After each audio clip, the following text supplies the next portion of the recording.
BNP সমর্থিত যে প্যানেলটা রয়েছে তামিম ইকবালের, সেই প্যানেল থেকে তামিম ইকবালের আসলে প্রেসিডেন্ট হওয়া হবে না। ৭৬টা ক্লাবের মধ্যে ৪০টা থাকে এবং ফ্লোটিং কিছু ক্লাব থাকবে, সেই ক্লাবের ভোটও কিন্তু তাদের কাছে যাবে।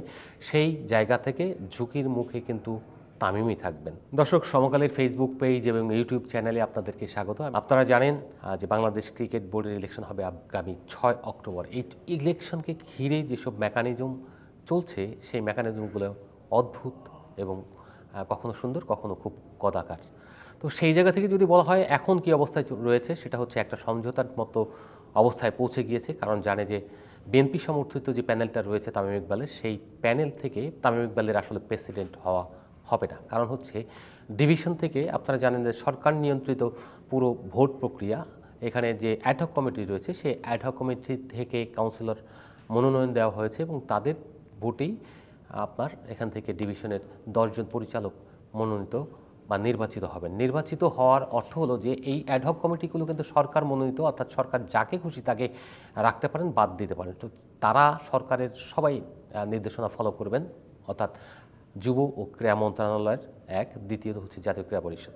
এই জায়গা থেকে তারা যেটা হচ্ছেন 10টার পরবর্তীতে তামিম ইকবালের হাতে কিন্তু থাকছে না। ক্লাবে যে 12টা রয়েছে সেই 12টার থেকে একটা মিউচুয়ালে যাওয়ার ক্ষেত্রে যেটা হয়েছে, আপনার ক্রীড়া মন্ত্রণালয় যেটা চেয়েছে সেটা হচ্ছে যে এক্ষেত্রে 3টা পরিচালক পদ চেয়েছে ক্লাবের যারা প্রতিদ্বন্দ্বী রয়েছে, অর্থাৎ তামিমের প্যানেল যারা রয়েছেন তাদের কাছ থেকে চাওয়া হয়েছে।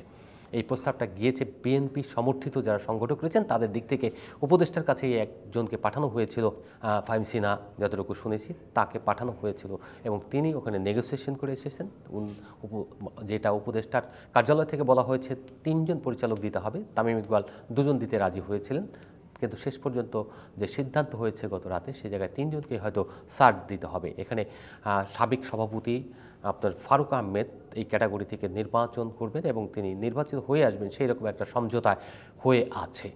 এছাড়া সবচেয়ে বিপজ্জনক যেটা, সেটা হচ্ছে ক্যাটাগরি 2, এইটা হচ্ছে ক্লাব ক্যাটাগরি। এই ক্যাটাগরি থেকে যারা নির্বাচিত হবেন তারাই কিন্তু আসলে নর্মালি রাজ করার কথা বিসিবিতে, কিন্তু এবার উল্টোটা হচ্ছে ডিভিশন থেকে যারা নির্বাচিত হবেন তারাই আসলে বিসিবিকে রাজ করবেন। তবে একটা ব্যাপার আপনাদের লক্ষ্য রাখতে হবে, এটা কিন্তু একটা জাতীয় পার্লামেন্টের মতো হয়ে যাচ্ছে। কেন? এখানে রাজনৈতিক নেতৃবর্গের ছেলেরা কিন্তু বেশি পরিচালক হচ্ছেন।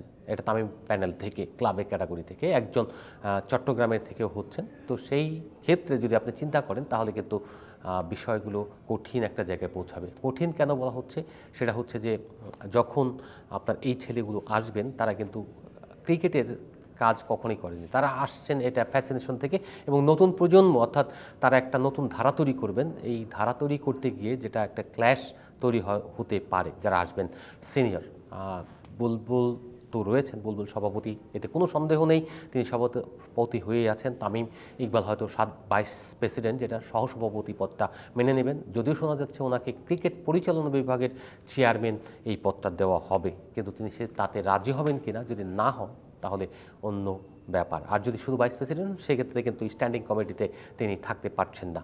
অন্য আরেকটা জায়গায় যেটা সমস্যা তৈরি হবে, সেখানে তামিম ইকবালের ক্যাটাগরি, বিশেষ করে ক্লাব ক্যাটাগরি বা ক্যাটাগরি 2, এই জায়গায় যে জিনিসটা হয়েছে, কিছু পোর খাওয়া বা পরীক্ষিত সংগঠক রয়েছেন তাদেরকে আসলে বাদ দেওয়া হচ্ছে তামিমের প্যানেল থেকে। এই যে বাদ দেওয়া, ইফতেখার রহমান, মিঠু, তাদের মতো সংগঠকরা যখন বাদ পড়েন তখন কিন্তু ইকুয়েশনটা অন্যরকম হয়ে যায়। অর্থাৎ প্যানেলে নেই, এতদিন আপনাদের সঙ্গে ছিল, কিন্তু তাকে আপনার শেষ মুহূর্তে যখন ছুঁড়ে ফেলে দিলেন তখন তারা কিন্তু বিকল্প চিন্তা করবেন এবং তাদের পক্ষ নিয়ে অনেকে কিন্তু অলরেডি মনোনয়ন ফর্ম তুলেছেন এবং তারা কিন্তু জমা দেবেন। অর্থাৎ ইলেকশনটা একটা কেওয়াসের মধ্যে ফেলে দেবেন। সেক্ষেত্রে তামিমই কিন্তু ঝুঁকির মধ্যে পড়ে যেতে পারেন, বিকজ অফ আপনারা জানেন যে অন্তত 40টা ক্লাব এই যে মিঠু বা তাদের সমমনা যে সংগঠক রয়েছেন, পরিচালক রয়েছেন, তাদের কাছে রয়েছে। যদি 76টা ক্লাবের মধ্যে 40টা থাকে এবং ফ্লোটিং কিছু ক্লাব থাকবে, সেই ক্লাবের ভোটও কিন্তু তাদের কাছে যাবে। সেই জায়গা থেকে ঝুঁকির মুখে কিন্তু তামিমই থাকবেন। যদি অতি সত্তর এইসব জায়গায় তিনি আন্ডারস্ট্যান্ডিংয়ে না পৌঁছাতে পারেন তাহলে কিন্তু একটা বড় কেওয়াস তৈরি হতে পারে বা ফেল করার গুরুত্বপূর্ণ কারো ফেল করার সম্ভাবনা দেখা দিতে পারে। সবচেয়ে যে আরেকটা গুরুত্বপূর্ণ ব্যাপার না বললেই নয়, সেটা হচ্ছে যে এই যে স্বতন্ত্রভাবে বা স্বাধীনভাবে যারা নির্বাচনের জন্য মনোনয়ন ফর্ম কিনেছেন তাদেরকে যদি আপনি ভোট করতে না দেন, একমাত্র মানে প্রক্রিয়া রয়েছে সেটা তুলে নিয়ে গিয়ে সরকারি ফোর্স বা অন্য কোনো কিছু নিয়ে তাদেরকে লুকিয়ে ফেললেন, তারা মনোনয়ন ফর্ম জমা দিতে পারলো না, তাদেরকে হুমকি ধামকি দিলেন, তাদের ব্যবসা বাণিজ্য বন্ধ করে দেবেন, এরকম যদি প্রক্রিয়া হয়ে থাকে বা হয় তাহলে কেবলমাত্র বন্ধ করা সম্ভব।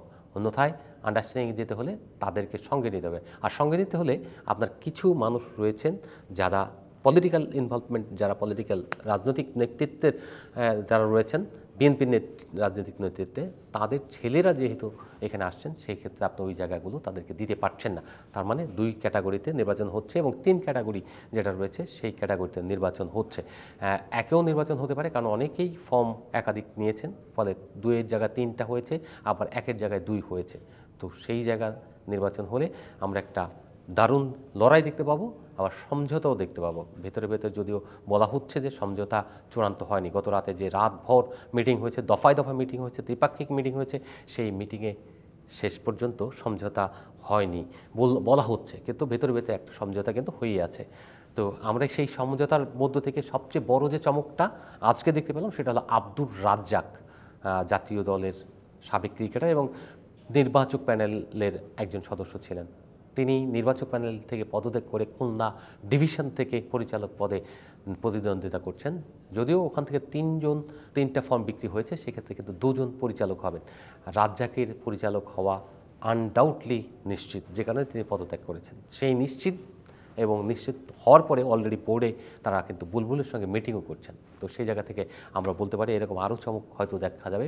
খালিদ মাসুদ পাইলট নেই করে দেখা গেল অনেক ক্রিকেটার কিন্তু এই বোর্ডে নির্বাচিত হয়ে আসবেন। অ্যাডহক কমিটি থেকে হয়তো কেউ কেউ মনোনয়ন পাচ্ছেন, আবার কেউ কেউ অন্য